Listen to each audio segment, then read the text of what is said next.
السلام عليكم اخواتي، كيف احوالكم؟ نتمنىكم تكونوا بخير وعلى خير. اليوم ان شاء الله نحاول نخدم معكم يعني رند حصيره، غير نوريكم بعض التفاصيل الاسرار ديالها باش تجيكم ان شاء الله متقونه. كما كتشوفوا هي عندي بلا حديده، بقى يعني ما بلانشيتا ما والو، هي كتطلع الخدمه ديالها بحال لي يعني محدده، كتجي متقونه هي هذيك. المهم اول حاجه كنثبتو بالفناتي مزيان، حاولوا تثبتوا من جوج جهات باش كتشبروا الثوب. وكتحتاجوا الخيط يكون مفتول ولا مبروم مزيان، يعني البريم ديال الخيط خصو يكون متقون كما كتشوفوا هكذا باش كتجيكم حتى هي الخدمه كتطلع مزيانه. بالنسبه انا كنفضل نخدموا رنده حصير على جوج شعرات.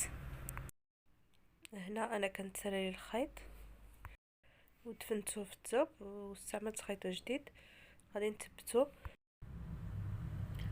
هنا. من بعد غادي نجيو نثبتو اول غرزه ولا غنخدموا اول غرزه، غتحاولوا تشبروا الغريزه كامله. بحال مثلا هنايا غتجبدوا الغرزه وغادي تشبروا الخيط للفوق، غتجروه للفوق وتجبدوا مزيان، يعني تثبتوا الغريزه مزيان.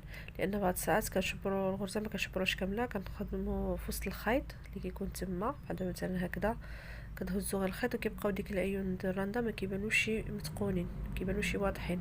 خصكم تشبروا الغرزه كامله ولا ديك العينينه كامله تهزوها وكتجروا الخيط ديالكم الفوق، تثبتوا مزيان، يعني تكون خدمه مزيره شويه، ما تكونش الخدمه مرخوفه. كتبقاو ماشيين وانتم اهم حاجه تحسبوا يعني في الرنده ملي كنكونوا كنخدموا الحصيره ولا اي رنده، الحساب هو اللي مهم باش ما تجيكم شي جهه يعني كتوسع من جهه الرنده مره كتزير من جهه.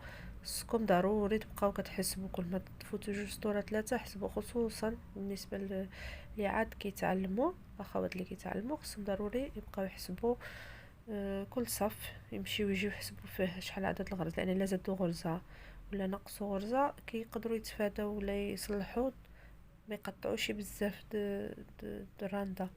يعني في صف ولا في جوج صفوفات تقدر دغيا تفسخ وتعاود ترجع تخدم.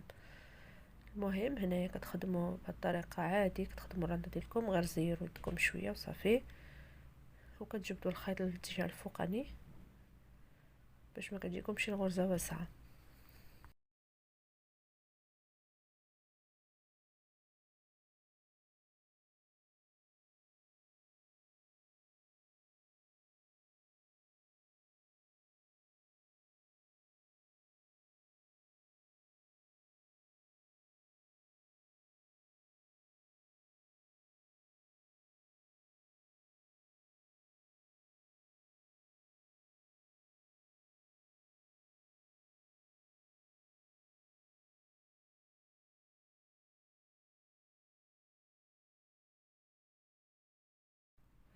وبالنسبه لواحد المعلومه مهمه عاوتاني، حاولوا تشبروا شويه ضد الثوب. ملي كتكونوا كتشبروا في الثوب ما تدخلوش بزاف بحال هكذا. كاين بعض الناس كيخدموا الغرز كيدخلوا لداخل في الثوب، كيضطروا انهم يخدموا ديك الدريس في جنب الرنده باش يغطيو ديك الضربات اللي كيجيو في الثوب.